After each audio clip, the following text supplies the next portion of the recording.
Welcome to the deep dive. Today we're taking on a dish that is, I think you could argue, one of the most theatrical creations in all of French cooking. Oh, absolutely. We are talking about lobster thermidor.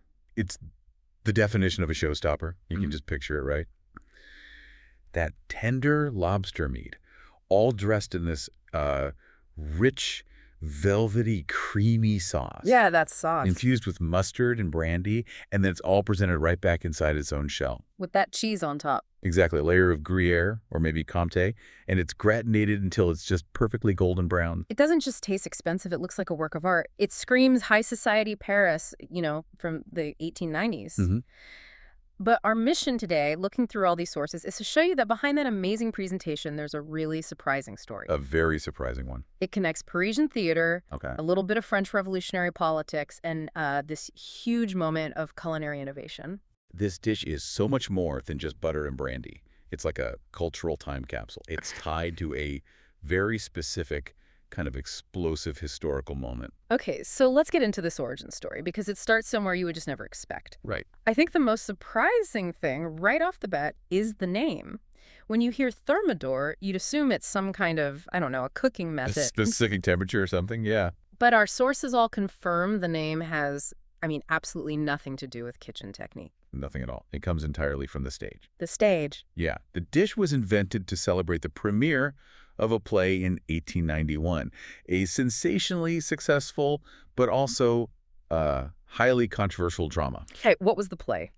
It was called Thermidor by Victorien Sardou, and it premiered at the legendary Comédie Française in Paris. So you've got the chef Léopold Maurier. He owned the famous Café de Paris and Chez Marie, which were right near the theater. Super close by.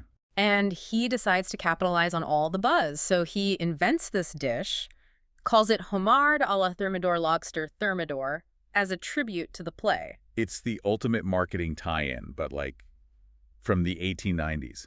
And it was a brilliant choice Why is that? because the Parisian elite, the people flocking to see this play, they needed a suitably grand meal to have before or after. And this dramatic dish was the perfect fit. It was high culture on a plate. But wait, hold on. The play was in 1891. Why on earth would a play be called Thermidor? That name feels like a huge historical throwback. It is a throwback, and that is exactly where the revolutionary politics come in. Okay. So the word Thermidor refers to the 11th month in the French Revolutionary calendar. It covered, the height of summer, so late July to mid-August. And that's the month that contained the 9th of Thermidor. Precisely. For anyone in France, that date is loaded. It is heavy with political meaning. That was the day in 1794 that Robespierre was overthrown. Which effectively ended the Reign of Terror. Yes.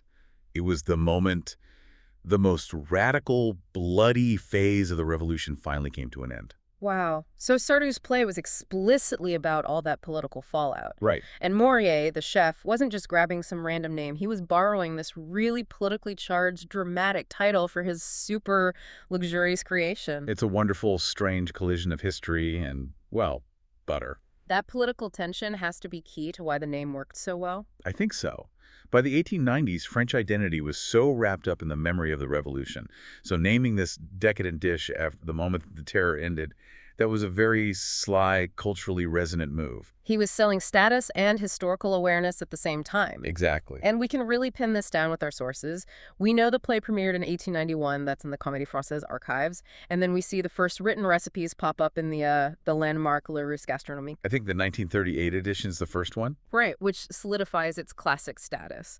And then for the technique, you have Escoffier's Le Guide Culinaire from 1903, which kind of lays the groundwork for that kind of rich, emulsified sauce. So all these documents together, they clearly place Lobster Thermidor as a Paris-born icon. Mhm.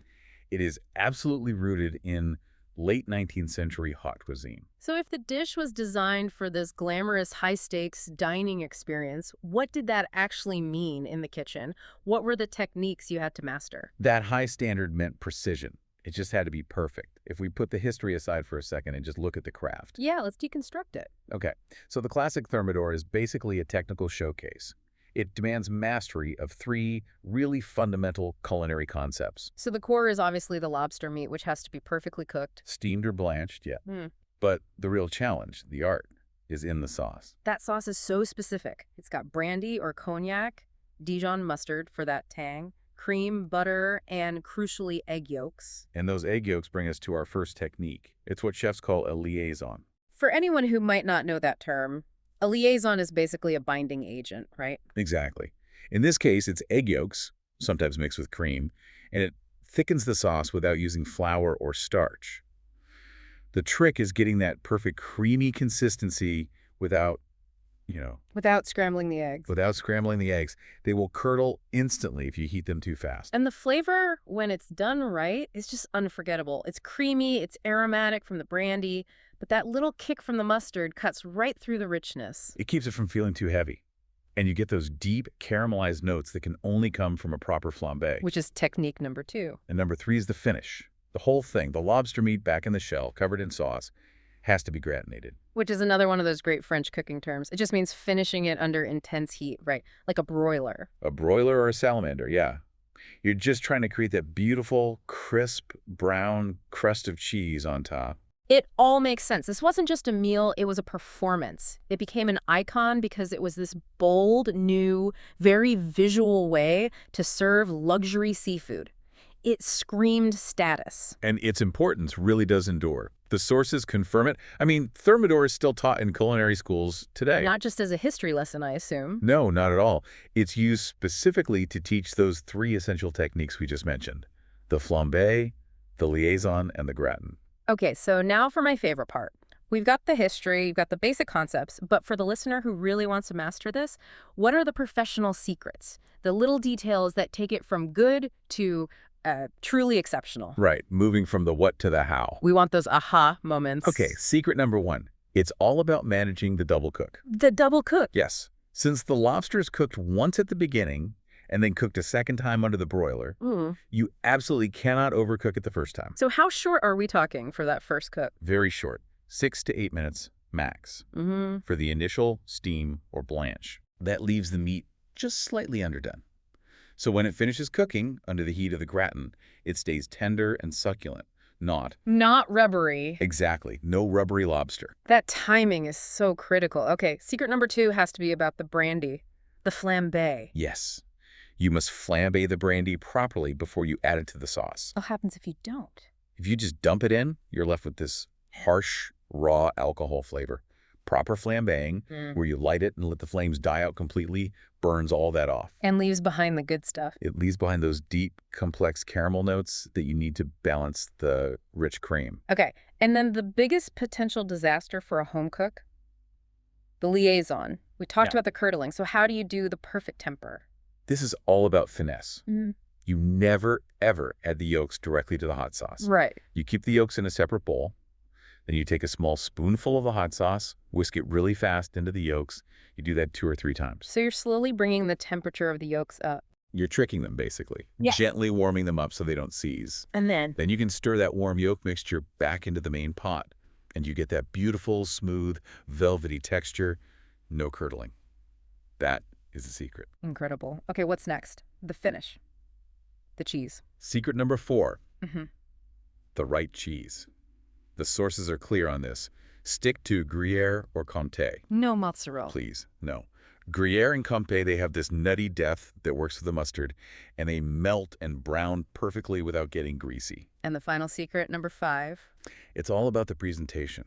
When you put it under the broiler for that gratin, you have to make sure only the cheese browns. Don't burn the shell. Do not burn the shell. A burnt shell has this awful, bitter, charred flavor that will just leach into your perfect sauce and ruin everything. So you could even shield the edges with a bit of foil if you need to. Absolutely. The focus is 100% on that perfect golden crust. So Lobster Thermidor really stands today as this incredible culinary monument.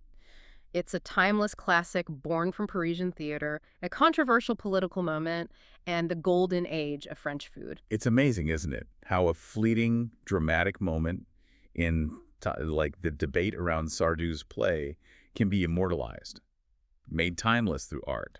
And in this case, it's edible art. Yeah. And it was eaten by the very same people who were probably debating the politics in the theater lobby. Exactly. It makes you wonder, and this is a question for you, the listener, to think about. If Chef Morier were alive today, what modern cultural event would he turn into a classic dish? What's the modern equivalent of a luxury dish named after, say, a huge Broadway hit or a controversial political documentary? That's a great question. Think about that the next time you see this decadent, buttery, and surprisingly revolutionary dish on a menu. That is a deep dive completed. We'll see you next time.